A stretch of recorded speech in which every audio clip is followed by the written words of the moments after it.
ಇನ್ನು ಚಿನ್ನಸ್ವಾಮಿ ಸ್ಟೇಡಿಯಂ ಕಾಲ್ತುಳಿತದಲ್ಲಿ ಚಿಕ್ಕಬಳ್ಳಾಪುರದ ಪ್ರಜ್ವಲ್ ಸಾವನ್ನಪ್ಪಿದರು. ಮಗನ ಪಾರ್ಥಿವ ಶರೀರದ ಮುಂದೆ ಕಣ್ಣೀರಿಟ್ಟಿದ್ದಾರೆ ಪೋಷಕರು. ನನ್ನ ಮಗನನ್ನ ಎಂಜಿನಿಯರ್ ಮಾಡಬೇಕು ಅಂತ ಅಂದ್ಕೊಂಡಿದ್ವಿ, 108 ಕನಸುಗಳು ಇರ್ತವೆ, ಇದ್ದ ಒಬ್ಬ ಮಗನನ್ನು ಕೂಡ ಕಳ್ಕೊಂಡಿದ್ದೀವಿ ಅಂತ. ಸರ್ಕಾರದ ನಿರ್ಲಕ್ಷ್ಯಕ್ಕೆ ನನ್ನ ಮಗ ಬಲಿಯಾಗಿದೆ. ತುಂಬಾ ಜನ ಹೇಳ್ತಾ ಇರೋದು ಇದೇ ಮಾತು, ಇದು ಸರ್ಕಾರದ ನಿರ್ಲಕ್ಷ್ಯ. ಪೂರ್ವ ತಯಾರಿ ಇಲ್ಲದೆ ಈ ಕಾರ್ಯಕ್ರಮ ಮಾಡೋ ಅಗತ್ಯತೆ ಏನಿತ್ತು?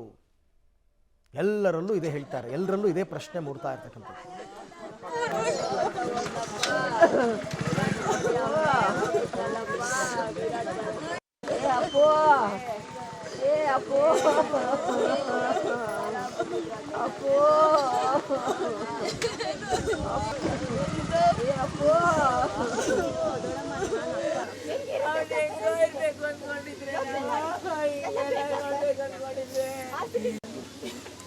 ಅವ್ನು ಮನ್ಕೊಳ್ತಿರೋ ಸಲ ಎಲ್ಲ ನೋಡಿದ್ರೆ ನಮಗ್ ದುಃಖ ಇನ್ನೂ ಜಾಸ್ತಿ ಆಗುತ್ತಲ್ಲ ಸರ್. ನಾವು ಹೋಗ್ಬೇಕಾಗಿತ್ತು, ಅವನು ಹೋಗ್ಬೇಕಾನೆ ಸರ್. ನಮ್ ದುಃಖ ಹೇಳಕ್ಕಾಗಲ್ಲ ಸರ್. ನಾನು ಅವ್ನಿಗೆ ಏನೇನೋ ಆಸೆ ಕಟ್ಕೊಂಡಿದ್ದೆ ಸರ್. ಇನ್ನು 2 ವರ್ಷ 3 ವರ್ಷದೊಳಗಡೆ ಅವ್ನಿಗೆ ಮದುವೆ ಗ್ರ್ಯಾಂಡಾಗಿ ಮಾಡಬೇಕು, ನಾನು ಚೆನ್ನಾಗಿ ನೋಡ್ಕೊಬೇಕು, ನನ್ನ ಮಗನ ಸುಸೇನ ಏನೇನೋ ಆಸೆ ಕಟ್ಕೊಂಡಿದ್ದೆ ಸರ್. ಎಲ್ಲ ನಿಟ್ಟು ನೀರು ಮಾಡಿ ಹೊಟ್ಟೋಗ್ಬಿಟ್ಟ ಸರ್. ತಮ್ಮ ಜೊತೆಲೇ ಇದ್ದಿದ್ದು ಸರ್, ಬೇರೆ ಎಲ್ಲದ ಇದ್ದಿದ್ದು? ಇಲ್ಲ, ನಮ್ಮ ಜೊತೆಲೇ ಇದ್ದಿದ್ದು. ತಾವು ಬೆಂಗಳೂರಲ್ಲೇ ಇದ್ದಿದ್ದಲ್ಲ? ಹೌದು. ನಿನ್ನೆ ಹೋಗುವಾಗ ಏನು ಹೇಳಿಬಿಟ್ಟು ಹೋಗಿದ್ದೆ? ಹೇಗೆ? ಮಧ್ಯಾಹ್ನ ಹೇಳ್ದ ಸರ್, ಕೆಲ್ಸಕ್ಕೆ ಹೋಗಿದ್ದ. ಹೇಳ್ಬಿಟ್ಟು ನಾವು ಗಾಡಿ ತಗೊಂಡು ಹೋಗ್ತಾ ಇದ್ದೀನಿ ಅಂತ ಹೇಳಿ ಹೋದ ಸರ್. ನಾವು ಬೇಡ ಅಂತಾನು ಅಂದ್ವಿ ಸರ್, ನೆನ್ನೆಲ್ಲ ಮಾಡಿದೆ. ತಿರ್ಗಾ ಯಾಕೆ ಅಂತ, ಇಲ್ಲ ಹೋಗಿ 4 o'clockಗೆಲ್ಲ ರಿಟರ್ನ್ ಆಗ್ತೀನಿ ಅಂತ ಹೇಳಿ ಹೋದವನು. ಫೋನೇ ಮಾಡಿಲ್ಲ ಸರ್.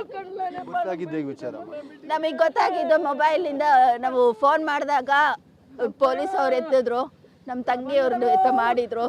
ಅವ್ರು ಎತ್ತಿದಾಗ ನಮ್ಗೆ ವಿಷಯ ಗೊತ್ತಾಯಿತು. ಇವರು ಆಮೇಲೆ ಹೇಳಿದ್ರು, ಈ ಥರ ಪೊಲೀಸ್ ಹತ್ರ ಮೊಬೈಲ್ ಇದೆ ಅಪ್ಪುದು, ಏನು ಅಂತ ಕೇಳಿ ಅಂತ. ನಾವು ಆಮೇಲೆ ಫೋನ್ ಮಾಡಿದ್ವಿ.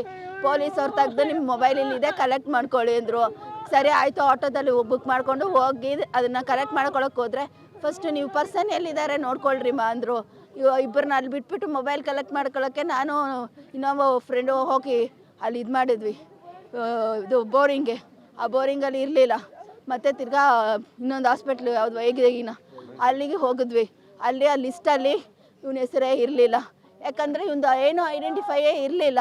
ಅವ್ರು ಅನ್ನೋನ್ ಇದು ಅಂತ ಪರ್ಸನ್ ಅಂತ ಹೇಳಿ ಮಾರ್ಚರಿಯಲ್ಲಿ ಇಟ್ಟಿದ್ರು. ನೀವು ಬೇಕಾದ್ರೆ ಟೆಸ್ಟ್ ಹೋಗಿ ಚೆಕ್ ಮಾಡಿ, ಅವರೇ ಆಗಿದ್ರೆ ನೋಡಿಮ್ಮ, ನಮ್ಗೆ ಗೊತ್ತಿಲ್ಲ, ಅದು ಅನ್ನೋನ್ ಪರ್ಸನ್ ಅಂತ ಇಟ್ಟಿದ್ದೀವಿ ಅಂತ ಅಂದರು.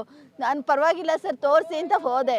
ಹೋಗಿ ಅವ್ರು ಜಸ್ಟ್ ಒಂದು ಸ್ವಲ್ಪ ಓಪನ್ ಮಾಡೋಷ್ಟೊತ್ತಿಗೆ ಗೊತ್ತಾಗೋಯ್ತು ನನಗೆ. ಆ ಪಾದ ನೋಡಿದ ತಕ್ಷಣ ನನ್ನ ಮಗನೇ, ಅದು ನನ್ನ ಮಗಂದೇ ಅಂತ ನನಗೆ ಗೊತ್ತಾಗೋಯ್ತು ಸರ್. ಆ ಪಾದನ ನಾನು ಎತ್ಕೊಂಡು ಆಡಿಸಿ ಬೆಳೆಸಿದ್ದೀನಲ್ಲ ಸರ್, ಅನ್ನಂಗೆ ಗೊತ್ತಾಗೋಯ್ತು. ನಮ್ಮ ಅಪ್ಪುನೇ ಅಂತ ಬರ್ಕೊಂಡೆ ಸರ್. ಆ್ಯಕ್ಚುಲಿ ಅವ್ನು ಪುನೀತ್ ಫೇವ್ರೇಟ್ ಅಂತ ಹೇಳಿ ಅವ್ನಿಗೆ ಅಪ್ಪು ಅಂತ ಇಟ್ಟಿವಿ. ಆ್ಯಕ್ಚುಲಿ ಪ್ರಜ್ವಲ್ ಅಂತ ಹೆಸರು, ಅಪ್ಪು ಅಂತಾನೆ ಕರೆಯೋದು ಸರ್. ಅಪ್ಪು ಇಲ್ಲ, ನಮ್ಮ ಅಪ್ಪುನೇ ಇವನು ಸತ್ತೋದ ಅಂತ ಹೇಳಿದ್ವಿ. ಪುನೀತ್ ರಾಜ್ಕುಮಾರ್ ಅಂದ್ರೆ ಬಿಚ್ಚಿ ಫ್ಯಾನು ಸರ್ ಅವನಿಗೆ. ಅವ್ನು ಇಲ್ಲ ಅಂದ್ರೆ ಅವ್ನ ಡೇ ಹೋಗೋದೇ ಇಲ್ಲ ಸರ್. ಅವ್ನ ಸ್ಟೇಟಸ್ ಅಲ್ಲೆಲ್ಲ ಪುನೀತೆ ಸರ್. RCBಗೋಸ್ಕರ ಅವ್ನ ಲೈಫ್ನ ಇದು ಮಾಡಿದ್ದಾನೆ. ಅಲ್ಲೇನೋ ಶಾಕ್ ಆಯ್ತಂತೆ, 3 ಜನನ ಹೊರಗಡೆ ಹಾಕಿ ಅವ್ನು ಮತ್ತೆ ಹೋಗಿದ್ದಾನೆ. ಅವ್ನು ಮತ್ತೆ ಬಂದಿಲ್ಲ ಸರ್. ಬೇರೆಯವರು ರಕ್ಷಣೆ ಮಾಡಿ ಮತ್ತೆ ಹೋಗಿ. ಹೌದು, ಅವ್ನು ಬೇರೆಯವ್ರನ್ನ ರಕ್ಷಣೆ ಮಾಡಿ ಅವನ ಜೀವನ ತ್ಯಾಗ ಮಾಡಿದ್ದಾನೆ. ಅಮ್ಮ, ಸರ್ಕಾರ ಹೇಳ್ತಿದೆ ನಮ್ದೇನೋ ತಪ್ಪಿರ್ಲಿಲ್ಲ ಅಂತ ಅನ್ಸುತ್ತಮ್ಮ. ಸರ್ಕಾರ ಹೇಳುತ್ತೆ, ಅವ್ರು ಎಷ್ಟು ದುಡ್ಡು ಕೊಟ್ರೆ ನನ್ನ ಮಗು ಬರ್ತಾನ ಸರ್, ನಮ್ಮ ಮಗು ಬರ್ತಾನ. ಅವರು ಸನ್ಮಾನ ಮಾಡಬೇಕಾಗಿದ್ದಿದ್ರೆ ಅವ್ನ ಕರೆದು ಸಪ್ರೇಟ್ ಆಗಿ ವಿಧಾನಸೌಧದಲ್ಲಿ ಮಾಡಬೇಕಾಗಿತ್ತು. ಈ ಥರ ಪಬ್ಲಿಕ್ ಜನಗಳಿಗೆ ತೊಂದರೆ ಆಗುತ್ತೆ ಅಂತ ಅವ್ರಿಗೆ ಗೊತ್ತಿಲ್ವಾ ಸರ್? ಗೊತ್ತಿಲ್ವಾ?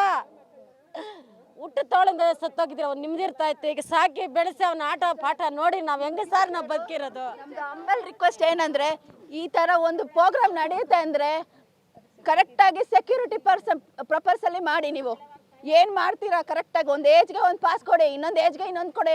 ಒಂದು ಫಾರ್ಮೆಟ್ ನೀವು ಮಾಡಿದ್ರೇ ಇಂಥವರೆಲ್ಲ ಬದುಕೋಕ್ಕಾಗುತ್ತೆ. ಇಲ್ಲಾಂದರೆ ಈ ಥರ ಪೇರೆಂಟ್ಸ್ಗಳು ಎಷ್ಟು ಜನ ಹೆಂಗೆ ಸಾಯ್ತಾರೆ ಅಂತ ಹೇಳಕ್ಕೆ ಬರಲ್ಲ. ಈ ದುಃಖದಲ್ಲಿ ನಾವು ಯಾವಾಗ ಸಾಯ್ತೀವಿ ಅಂತ ನಮಗೆ ಗೊತ್ತಿಲ್ಲ.